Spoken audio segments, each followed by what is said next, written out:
ये न सोचो कि आपका स्वर्णिम युग बीत गया और आपकी सारी कला आपकी मृत्यु के बाद समाप्त हो जाएगी। प्रतिभा का विकास होता है। मृत्यु के पश्चात भी जीवन है और उसके पश्चात भी जीवन है।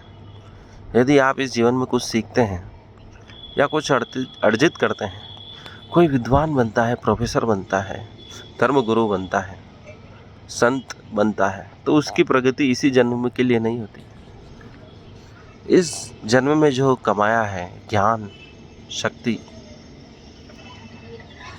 सत्कर्म, वह सब अगले जन्म में भी काम देते हैं। ऐसा हमारे सनातन धर्म का मानना है, दृढ़ विश्वास है और ऋषि मुनियों की गहन अनुभूति है। तो यह न सोचे कि यह हमारा आखिरी जन्म है और जितने सुख भोग भोगने हैं भोग कर हम समाप्त हो जाएंगे, क्योंकि इतने जन्म होते हैं। आत्माएं निश्चित हैं, वे ही बार बार जन्मती हैं, मरती है, और प्रभु यह कार्य इसलिए करते हैं कि हमारा विकास हो। यह एक खेल है। जैसे एक टीम हार जाती है तो अगली बार वह अच्छा प्रदर्शन कर जीत भी सकती है, इसी प्रकार परमात्मा हमें हर बार इस पृथ्वी पर भेजता है ताकि हम अपने कार्य में सुधार कर सकें, अपने जीवन को श्रेष्ठ बना सकें, मोक्ष को प्राप्त कर सकें। क्योंकि हर बार हम कुछ कुछ गलतियां करते हैं और खेल के नियम को न जानकर बार बार इसी लोक में आते रहते हैं। क्योंकि परमात्मा चाहता है कि हम सर्वश्रेष्ठ बने, योगा कर्मसु कौशलम श्लोक का पालन करें, अपने जीवन को इतना उन्नत बनाएं कि हमको मोक्ष प्राप्त हो जाए। लोग सोचते हैं कि बार बार मनुष्य का जन्म धरती पे क्यों होता है, तो उसका कारण यही है कि हम कुछ कुछ गलतियां कर रहे हैं। वे ही गलतियां कर रहे हैं जो हर जन्म में कर रहे हैं। हमें उन गलतियों से बचना है, हमें इस खेल के नियम को जानना है। हम वही गलती करते हैं तो बार बार आउट होते हैं। जीवन भी खेल की भांति है कि जो व्यक्ति जिस खेल में हार जाता है वह उस खेल में जीत भी सकता है। परमात्मा हमें बार बार अवसर देकर इस खेल से बाहर होने का मंत्र सीखने की बोल रहे हैं। यदि हम इस खेल से बाहर होना चाहते हैं तो हमें जीवन को कौशलतापूर्वक जीना होगा, मोह माया से मुक्त होकर, खेल की भावना से, एक रंगमंच के नाटक की भांति, एक दृष्टा की भांति कि जो भी चल रहा है खेल है, अभिनय है, हमें उसमें इन्वॉल्व नहीं होना है, जुड़ना नहीं है। तभी हम इस खेल से बाहर हो सकते हैं। दो व्यक्ति लड़ते हैं तो हम उसमें इन्वॉल्व हो भी सकते हैं और नहीं भी हो सकते हैं। यदि दो व्यक्ति लड़ रहे हैं और हम दूर से देख रहे हैं तो हम दृष्टा हैं।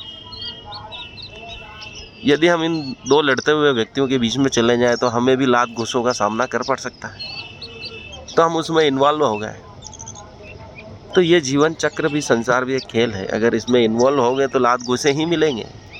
यदि हम इसको दूर से देखते हैं दृष्टा बनकर, तो हम इस जीवन से मुक्त हो सकते हैं, इस खेल से मुक्त हो सकते हैं। परमात्मा की लीला का यही रहस्य है और बार बार इसी धरती पर आपको इसलिए भेजा जा रहा है और आप इस खेल से बाहर होने के लिए प्रयास नहीं कर रहे हैं। यही हमारे जन्मना मरना धर्म की परिभाषा है। इसलिए दोस्तों, यह गूढ़ ज्ञान सरल रूप से बताया गया है हमारे सनातन धर्म के ऋषियों ने।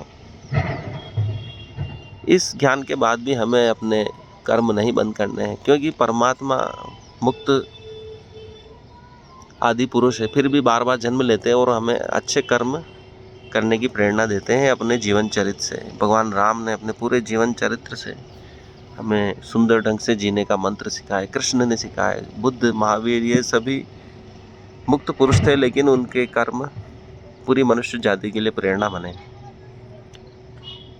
यही जीवन रहस्य है। और आप जो भी कर्म करते हैं वह संचित रूप से आत्मा को प्राप्त होते हैं। तो आप अपने कुशलता को बढ़ाएं। इसलिए परमात्मा ने गीता में कहा है, योग कर्मसु कौशलम, कर्म का कौशल ही योग है।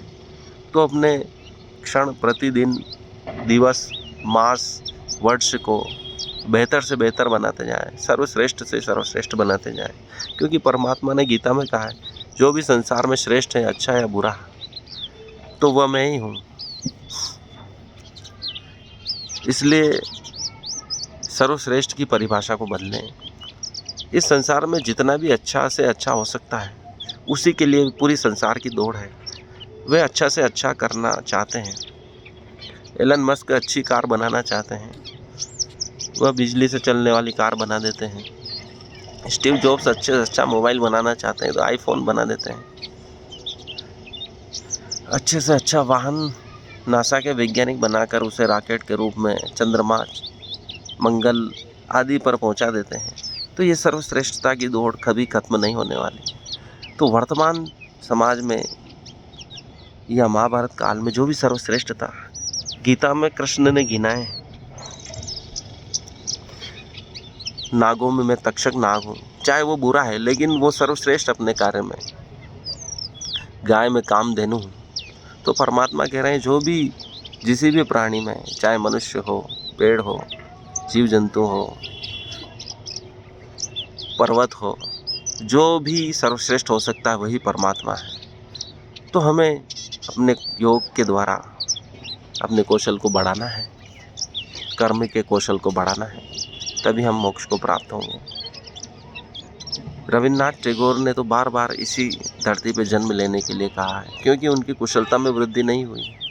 अभी तो मैंने वीणा के तार छेड़े ही हैं और अभी से बुलावा आ गया, अर्थात परमात्मा उनको ऊपर बुलाने के लिए आतुर हो रहा है। तो उन्होंने ये कविता रची, अभी तो मैंने वीणा के तार कसे ही हैं और परमात्मा का बुलावा आ गया। तो दोस्तों, निराश न हो, हर पल नया युग है, हर पल संसार नई उन्नति को प्राप्त कर रहा है। तो आप भी अपने विकास के पथ को जारी रखें, उस पर आगे बढ़ते रहें और प्रतिदिन प्रतिक्षण आनंदित रहें, नया सीखें, खुश रहें।